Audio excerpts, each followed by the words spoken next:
आज वैदिक पाराशर ज्योतिष चैनल का विषय बुध ग्रह से संबंधित है। बुध ग्रह का हमारे जीवन में क्या योगदान है और बुध से संबंधित देवता कौन है।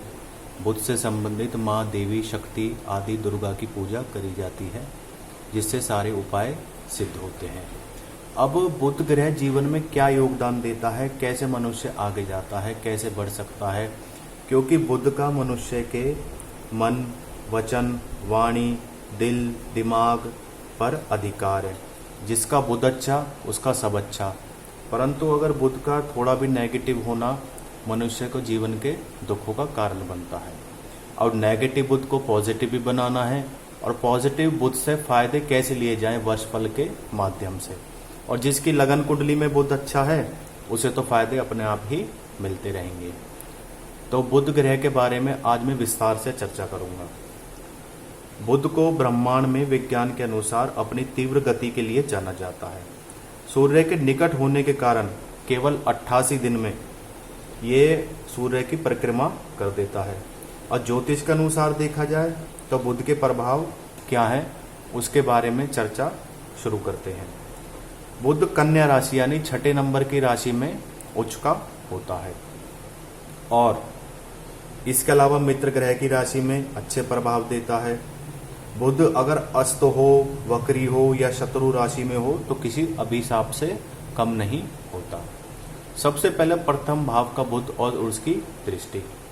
अगर व्यक्ति के प्रथम भाव में बुध है तो व्यक्ति के चेहरे पे तेज होगा, बौद्धिक बल से सारे कार्य सिद्ध करना जानेगा और बौद्धिक बल का ही प्रयोग करेगा। शारीरिक बल का प्रयोग वह व्यक्ति बहुत कम करता है, चाहे वह शारीरिक रूप से अच्छा मतलब हट्टा कट्टा हो, ताकतवर हो, उसके बाद भी वह बौद्धिक बल का ही प्रयोग करता है।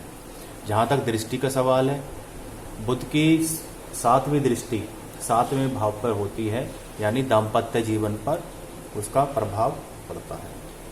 अब दाम्पत्य जीवन पर इसका क्या प्रभाव पड़ता है? दाम्पत्य जीवन पर अगर देखा जाए तो अगर यहाँ पर बुध की दृष्टि है और यहाँ पे कोई भी ग्रह नहीं है, ये खाली है, तो इसका प्रभाव बहुत अच्छा होगा, क्योंकि बुध का दाम्पत्य जीवन पर प्रभाव है।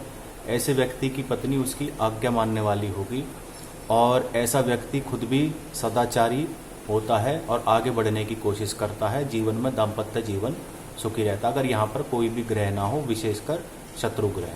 अगर मित्र ग्रह हो तो बहुत अच्छा होगा, तो व्यक्ति का दाम्पत्य जीवन अपने आप ही सुखी होगा।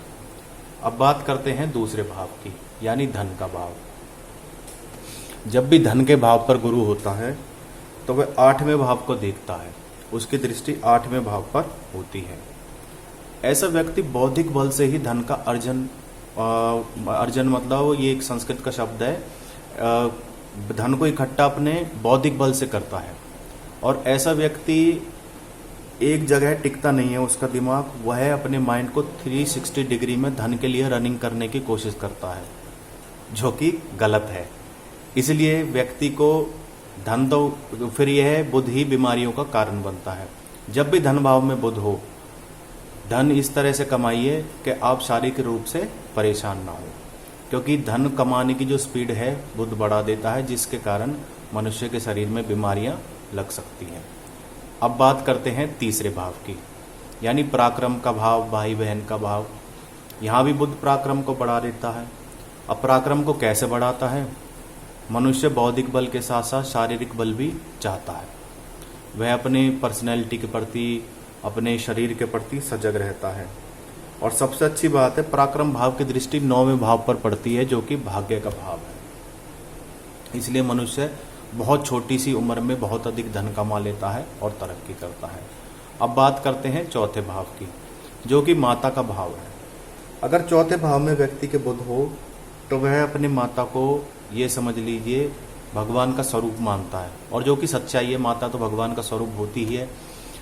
और इसके अलावा इसकी 10वीं यानी दृष्टि, क्षमा कीजिए, इसकी 7वीं दृष्टि 10वें भाव पर पड़ती है, कर्म भाव पर। ऐसे व्यक्ति मातृ प्रेमी होता है, माता से अधिक प्रेम होता है, और उसका पिता से थोड़ा सा मतभेद होता है, क्योंकि विचार मेल नहीं खाते। और बात करी जाए तो 10वें भाव जो कर्म का भाव है, अगर व्यक्ति के कैरियर से संबंधित बात करी जाए तो मल्टीपल कैरियर्स के बारे में व्यक्ति सोचता है, और किसी भी एक कैरियर को जहां उसे ये दिखता है कि मैं कामयाब हो जाऊंगा और जीवन में सब कुछ पालूंगा, वह उसी पर गौर करता है। अब बात करते हैं पांचवें भाव की, जो कि संतान का भाव है। अगर पांचवें भाव में बहुत अच्छी स्थिति में हो तो ऐसे व्यक्ति की संतान पढ़ाई में अच्छी, बुद्धिमान और स्कूल में अच्छे नंबर लाने वाले, तरक्की करने वाले, कैरियर के प्रति सजग, मतलब कुल मिला के संतान सुख अच्छा मिलता है। वहीं इसके बुध अगर पांचवें भाव में हो तो आय भाव पर अपनी दृष्टि डालता है। ऐसे व्यक्ति की अगर कन्या होती है तो कन्या उसका लक्ष्मी का स्वरूप होती है, उसके लिए बहुत भाग्यशाली होती है, व्यक्ति के आमदनी के रास्ते खोल देती है, उसके पास चारों तरफ से धन बरसता है। अब छठे भाव की बात करी जाए तो ये ऋण, शत्रु, रोग आदि का भाव है।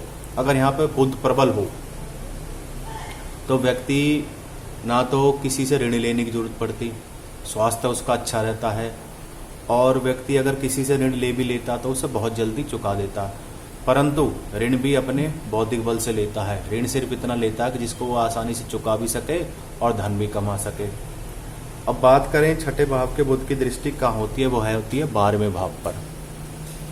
ऐसा व्यक्ति अपने छठे भाव को स्ट्रांग बना के चलता है, जैसे कि मेडिक्लेम वगैरह, रोग वगैरह, इन चीज़ों को अपने परिवार के प्रति सजग रहता है, सबका बचाव करके चलता है, इन चीज़ों का वह ध्यान पहले से ही रखता है।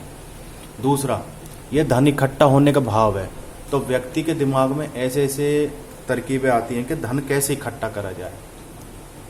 वह चाहेगा कि मैं ऋण से भी मुक्त रहूं, रोग से भी मुक्त रहूं और शत्रुओं से भी मुक्त रहूं, तो इस चीज़ की व्यवस्था वह इस हिसाब से बैठाता है कि उस पर धन इकट्ठा हुए, ये चीज़ें उसे परेशान न करें।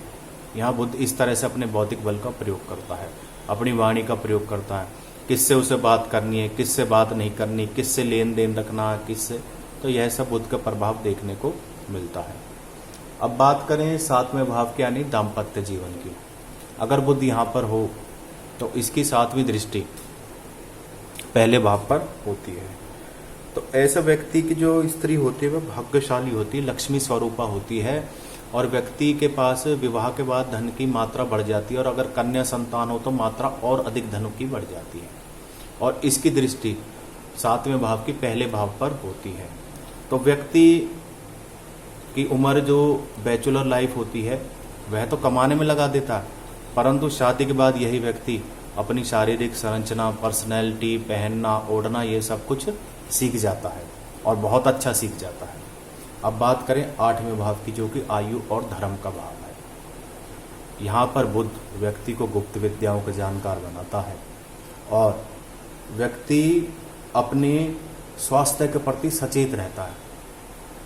उसे कब सोना है, कब उठना है, कब अपनी दिनचर्या सेट करनी है, हर तरह से वह व्यक्ति स्वस्थ अपने उसके प्रति, आयु के प्रति सचेत रहता है, खान पान के प्रति, तामसिक भोजन के प्रति। तो ये 8वें भाव की खासियत है। 8वें भाव की दृष्टि दूसरे भाव पर पड़ती है।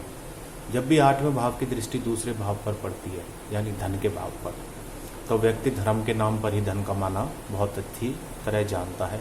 वह किसी मठाधीश भी हो सकता है, किसी मंदिर कमेटी का अध्यक्ष भी हो सकता है। धर्म के नाम पर वह धन कमाता है, परंतु इस तरह से कमाता है कि दूसरों का भी भला करे और उसके बाद अपने भले के बारे में सोचता है। अब 9वां भाव यानी भाग्य का भाव। तो भाग्य के भाव में बुध का होना तो ये समझ लिए एक वरदान के समान है। मनुष्य को जन्म से ही सब कुछ प्राप्त हो जाता है। बड़े परिवार में उसका जन्म होता है, सुख संपत्ति, वैभव की कोई कमी नहीं रहती, पैतृक संपत्ति को ऐसा व्यक्ति बढ़ाने वाला होता है। परंतु ऐसा व्यक्ति व्यसनों में बहुत जल्दी फंस सकता है। इस चीज़ से वह परहेज रखे, तामसिक भोजन, शराब आदि से परहेज रखे, तो उसका पराक्रम भी नष्ट होगा और भाग्य दोनों ही नष्ट होंगे, क्योंकि भाग्य भाव की दृष्टि सीधे पराक्रम भाव पर पड़ती है।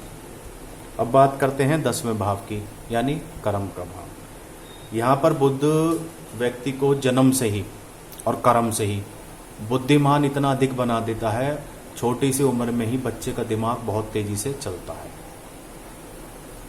और मेंटली वह इतना ज़्यादा स्ट्रांग होता है कि अपने जो साथ के बच्चे होते हैं उनको वह पछाड़ने में टाइम नहीं लगाता। मेरे कहने का अभिप्राय ये है कि वह अपनी कक्षा में अच्छे नंबरों से हमेशा पास होता है। थोड़ी सी पढ़ाई कर लेता है, और जहाँ बच्चे 2 घंटे पढ़ते हैं उसकी पढ़ाई 1 घंटे का ही इतनी अच्छी होती है कि वह 2 घंटे पढ़ने वाले बच्चे को पीछे कर देता है। अब बात करते हैं 11वें भाव की। 11वां भाव यानी आय का भाव, जिसकी दृष्टि 5वें भाव में संतान भाव पर भी होती है। तो इसमें जब भी 11वें भाव में बुध होता है तो 11वें भाव का बुध व्यक्ति के चारों तरफ से मल्टीपल सोर्स ऑफ इनकम बना देता है। व्यक्ति ये सोचता है धन के क्या क्या साधन हो और कैसे कैसे धन कमाए जाए। सुख सुविधा भोग अपने व्यसनों के प्रति उसे सचेत रहना चाहिए, क्योंकि ये कई बार इतने अधिक हो जाते हैं कि खर्चे आउट ऑफ कंट्रोल हो जाते हैं। बाकी अगर बात करें 11वें भाव में बुध की, तो सोर्स ऑफ इनकम व्यक्ति की इतनी अच्छी होती है कि वो उससे बहुत कुछ कर सकता है, परंतु उसे अपनी जैसे बुध का दिमाग पर और मन पर अधिकार है, उस पर व्यक्ति को काबू रखना पड़ेगा। अन्यथा इनकम तो अच्छी होगी, फिर धन हानि भी अच्छी होगी। वो इस कारण होगी कि व्यक्ति व्यसनों में पड़ सकता है। अब बात करें 12वें भाव की। अगर यहाँ पर बुध होता है तो ये धन को इकट्ठा करने का भाव है और व्यय का भी भाव है, दोनों ही भाव यहाँ पर है। ऐसा व्यक्ति अगर बुध उच्च का हो, बुध पर किसी शुभ ग्रह की दृष्टि हो, तो व्यक्ति को जीवन में कभी दुख नहीं देखना पड़ता, क्योंकि वह धन का बैलेंस इस प्रकार बना के चलता है कि जब भी धन की उसे जरूरत होती है वह किसी के आगे हाथ नहीं फैलाता, हमेशा अपनी पूर्ति कर लेता है। ऐसा व्यक्ति स्वाभिमान का जीवन जीता है। और जहाँ तक दृष्टि की बात है, इसकी 6ठे भाव पर दृष्टि होती है, जो भी अच्छी मानी जाती है। तो बुध अच्छा उसका, जिस व्यक्ति का, उसका सब कुछ अच्छा होता है। बुध जहाँ भी आपका नेगेटिव प्रभाव दिखा रहा हो, आपके नस नाड़ी से संबंधित कोई रोग हो, मस्कुलर पेन हो पूरी बॉडी में कहीं भी, तो वह बुध के कारण है। तो इस प्रभाव को दूर करने के लिए 4 मुखी रुद्राक्ष धारण करें, तो बुध का जो नेगेटिव प्रभाव है वह पॉजिटिविटी में बदल जाएगा। बुध से संबंधित जितने भी उपाय करेंगे, वह शरीर के माइग्रेन से संबंधित रोग है, नस से संबंधित रोग है, दिल दिमाग से संबंधित रोग है, या मानसिक रूप से आदमी कमज़ोर हो रहा है, उसे चारों तरफ से नुकसान हो रहा है, तो अपने बुध को स्ट्रॉन्ग कीजिए, बुध को उपायों द्वारा स्ट्रॉन्ग कीजिए। हाँ, अगर बुध पॉजिटिव है तो ये तो बहुत ही अच्छी बात है। पॉजिटिव को आप डबल पॉजिटिव कर सकते हैं और अपने धन के मार्ग खोल सकते हैं। तो ये मैंने आज का विषय आपको बुध ग्रह के बारे में बताया। तो जिसका बुध अच्छा उसका सब अच्छा। धन्यवाद।